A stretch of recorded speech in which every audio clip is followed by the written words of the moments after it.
Hello guys.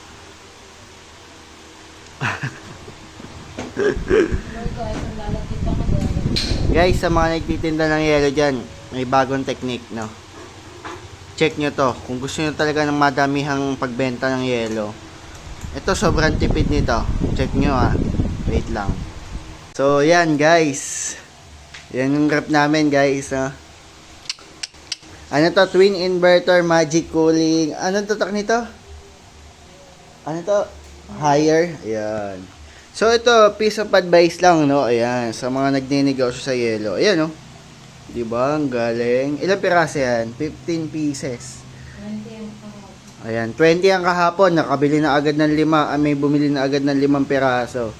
Piece of advice lang, no? Kung gusto yung madamihang yelo, kahit hindi sa freezer, maglagay kayo ng yelo. Ay na, ayan, yan. Yan ang gagawing yelo. Oh, di ba?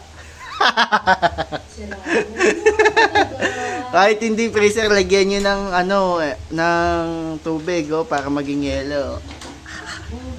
Piece of advice lang, no? Ayan, wala masyadong laman yung wala masyadong laman yung rep namin, guys.